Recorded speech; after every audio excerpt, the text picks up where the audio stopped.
அனைவருக்கும் வணக்கம். இன்றைய தினம் 25/4/2024 ஒரு சில முக்கியமான செய்திகளை பார்க்கலாம். முதலாவதாக, SC refuses to issue interim order on voter data அப்படின்ற தலைப்பில் கொடுத்துருக்காங்க. ஸோ இதில் பார்த்திங்கன்னா ஒரு ஃபார்ம் 17C அப்படின்றது கேள்விப்பட்டிருக்கோம் இல்லையா? ஸோ அதை பற்றின ஒரு அப்டேட் அதை இது அமைச்சிருக்கு. ஸோ அந்த ஃபார்ம் 17C அப்படின்றது என்னென்னா, இந்த ஓட்டிங் டைம்லலாம் அந்த இதுக்கு முன்னாடியே ஒரு நியூஸ்லேயே நம்ம ஓட்டர் ஐடி அந்த இதுவும் தென் அந்த சைன் வாங்குறதும் நம்ம செக் பண்ணணும் அப்படின்ற மாதிரி வச்சுருந்தோம் இல்லையா? ஸோ அப்போ தான் கரெக்டாக ஈக்குவலாக இருக்குது அப்படின்றது நம்ம ப்ரூவ் பண்ண முடியும் அப்படின்றது. ஸோ இதில் பார்த்திங்கன்னா எத்தனை பேர் வந்தாங்க, லைக் ஓட்டிங்க்காக எத்தனை பேர் போலிங் ஸ்டேஷனுக்கு வந்தாங்க, எத்தனை பேர் ஓட்டிங்கில் ரெஜிஸ்டர் பண்ணாங்க, ஐடென்டிஃபிகேஷன் கொடுத்து சைன் பண்ணுறது, தென் எத்தனை பேர் ஓட்டிங் போட்டாங்க, அப்புறம் எத்தனை பேர் நம்பர் ஆஃப் அந்த ஃபீமேல்ஸ் எவ்வளோ, மேல்ஸ் எவ்வளோ, தென் அந்த டெண்டட் பேலட் பேப்பர்ஸ் எத்தனை, அந்த டெண்டட் பூத் எத்தனை பேருக்கு நம்ம கொடுத்துருக்கோம். ஸோ இந்த மாதிரி எல்லா விஷயங்களையும் ஒரு ஃபார்ம் பண்ணது தான் இந்த ஃபார்ம் 17C அப்படின்றத ஒரு ஃபார்ம் மாதிரி இருக்கும். ஸோ இது எல்லாமே வச்சுட்ருக்க ஒரு ஃபார்ம் தான் ஃபார்ம் 17C. ஸோ இது இந்த ஒரு போலிங் ஏஜென்ட்ஸ் அங்கங்கே அந்தந்த இதில் நிற்பாங்க இல்லையா? ஸோ போலிங் ஏஜென்ட்ஸ் அவங்களோட ரெஸ்பெக்டிவ் அந்த கேண்டிடேட்ஸ் கிட்ட இது அவங்களுடைய ஒரு சைனோட இது நடக்கிறது தான் இந்த ஃபார்ம் 17C அப்படின்றது. ஸோ இதை இஷ்யூ பண்ண சொல்லி ஏடிஆர், அதாவது அசோசியேஷன் ஆஃப் டெமோக்ராட்டிக் ரிஃபார்ம் அப்படின்றது இது பப்ளிக்காக வெளியிடுங்க அப்படின்ற இந்த ஈக்குவலைஸ்டாக இருக்கா அப்படின்றத இந்த ஃபார்ம் 17C அப்படின்றது பப்ளிக்காக வெளியிடுங்க அப்படின்றது சொல்லியிருக்காங்க. ஆனால் இந்த எலெக்ஷன் கமிஷன் பார்த்திங்கன்னா இப்போதைக்கு வரைக்கும் வெளியிடலை. ஸோ அதனால் இவங்க வெளியிடலை அப்படின்ற உடனே இவங்க சுப்ரீம் கோர்ட்டுக்கு போயிட்டு இந்த மாதிரி அவங்கள இந்த ஃபார்ம் 17C அப்படின்றது பப்ளிக்கைஸ்டாக பப்ளிஷ் பண்ண சொல்லுங்கள் அப்படின்றது தான் சொல்லியிருக்காங்க. பட் இப்போ சுப்ரீம் கோர்ட்டுமே இதை ரெஃப்யூஸ் பண்ணியிருக்காங்க. ஏன்னா இந்த மாதிரி எலெக்ஷன் டைமில் எலெக்ஷன் கமிஷனை நம்ம டிஸ்டர்ப் பண்ணக்கூடாது அப்படின்றதுனால சுப்ரீம் கோர்ட் இந்த அந்த ஆர்டரை பப்ளிகைஸ்டு பண்ணுங்கள் அப்படின்ட்டு ஆர்டர் போடுறதுக்கு தயங்குறாங்க. ஐ மீன் அதை போடாமல் இருக்காங்க, ரெஃப்யூஸ் பண்ணுறாங்க ஆர்டர் போடுறதுக்கு. ஸோ அதை பற்றின ஒரு ஆர்டிக்கலில் தான் இது அமைஞ்சிருக்கு. ஸோ அடுத்ததாக, ICJ orders Israel to halt operations in Rafah immediately open key crossing to bring and aid அப்படின்ற தலைப்பை கொடுத்துருக்காங்க. ஸோ இதில் பார்த்திங்கன்னா எதை பற்றி பேசியிருக்காங்கன்னா, இந்த காசா வாரோட ஒரு அப்டேட் பற்றின ஒரு ஆர்டிக்கலாக தான் இது அமைஞ்சிருக்கு. ஸோ இந்த காசா வார் நம்ம எப்போத்துலேருந்து நடந்துட்டுருக்கு இல்லையா?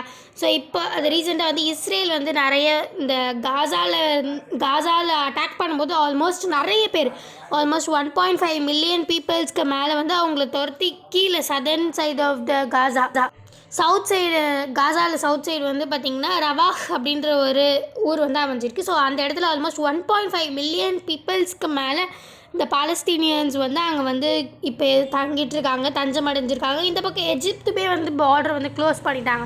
ஸோ அவங்க அங்கேருந்து தப்பிக்கவும் முடியாமல் அங்கேயே தான் அவங்க ரொம்ப கஷ்டப்பட்டுட்டு இருக்காங்க, ரொம்ப பேசிக்கான எய்ட்ஸ் எல்லாம் கூட இல்லாமல்.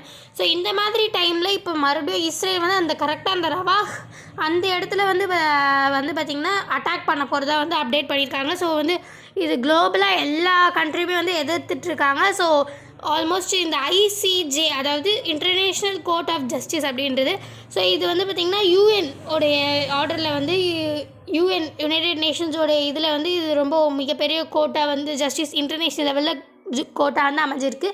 ஸோ இந்த இவங்களோட வார்த்தைக்கு இஸ்ரேல் கட்டுப்பட்டு தான் ஆகணும். பட் என்ன பண்ண போகிறாங்க அப்படின்றத நம்ம இனிமேல் ரீசெண்டாக தான் பார்க்கணும். ஸோ இவங்க பேச்சு கேட்டு அப்படியே விட்டுருவாங்களா, இல்லை அதெல்லாம் தாண்டி ரவாஹ் மேலே இன்னும் அட்டாக் தொடருவாங்களா அப்படின்றத நம்ம இனிமேல் தான் பார்க்கணும். ஸோ அடுத்ததாக, Myanmar ஜுந்தா revives plans for it's Chinna packed mega dam project அப்படின்ற தலைப்பில் கொடுத்துருக்காங்க. ஸோ இது பார்த்திங்கன்னா இந்த ஒரு டேம் மிட்ஸ்டோன் டேம் அப்படின்ற ஒரு டேம் பற்றின ஒரு ப்ராஜெக்ட் தான் இது. மியான்மரில் சைனாவோட ஹெல்ப் நிறைய அவங்களுடைய ஃபினான்ஷியல் ஹெல்ப்போட மியான்மரில் நடந்துட்டுருக்க ஒரு டேம் ப்ராஜெக்ட் தான். ஸோ இங்கே நிறைய ஹைட்ரோ எலக்ட்ரிக் ப்ராஜெக்ட் இந்த மாதிரி நிறைய விஷயங்கள் இந்த டேம் மூலிமா நடந்துகிட்ருக்கு. இது கலெக்டராக CMPC ப்ராஜெக்ட் அப்படின்னு சொல்லியிருக்காங்க. ஸோ இந்த டேம் பேர் தான் பார்த்திங்கன்னா மிட்ஸ்டோன் டேம் அப்படின்றது. ஸோ இது ஆல்மோஸ்ட் நார்த்தன் சைடில் கச்சின் அப்படின்ற ஊரில் பார்த்திங்கன்னா இது அமைஞ்சிருக்கு. அது மட்டும் இல்லாமல் இது பார்த்திங்கன்னா ஐயர்வாடி அப்படின்ற ரிவர் பேங்க் பேசினில் தான் இதை அந்த டேம் கன்ஸ்ட்ரக்ட் பண்ணியிருக்காங்க.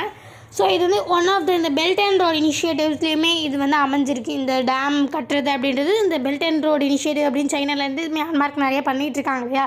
லைக் இந்த மாதிரி power plants, road, railway, industrial corridor, அப்புறம் வந்து ஸ்ட்ராட்டஜிக் போர்ட் வந்து பார்த்திங்கன்னா கியான்கோ போர்ட் அப்படின்ற மாதிரி ஒரு போர்ட்டு.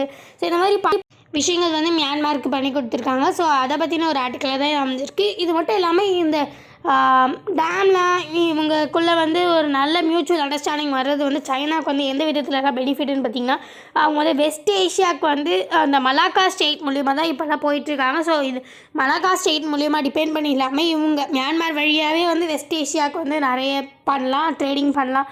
அண்ட் தென் வந்து அங்கேருந்து வர நிறைய ஆயிலெலாம் வந்து வெஸ்ட் ஏஷியாவிலேருந்து தான் டிபெண்ட் பண்ணியிருக்காங்க சைனா. ஸோ ஆயில் அந்த மாதிரி நிறைய விஷயங்கள் வந்து மியான்மர் வழியாகவே எடுத்துகிட்டு வரலாம் அப்படின்றது தான் வந்து சைனாவோட பிளான். ஸோ அதை பற்றின ஒரு ஆர்டிக்கலில் தான் இதை அமைஞ்சிருக்கு. So finally we reach the end. Video இந்த மாதிரி முக்கியமான செய்திகளோடு சந்திக்கலாம். இந்த வீடியோ உங்களுக்கு பிடிச்சிருந்தா லைக் பண்ணுங்கள், மற்றவங்களுக்கு யூஸ்ஃபுல்லாக இருக்கணும்னு நினச்சிங்கன்னா ஷேர் பண்ணுங்கள், சப்ஸ்கிரைப் பண்ணுங்கள், பக்கத்தில் இருக்க பெல் ஐக்கானை கிளிக் பண்ணுங்கள். நன்றி, வணக்கம். மீண்டும் நாளை சந்திப்போம்.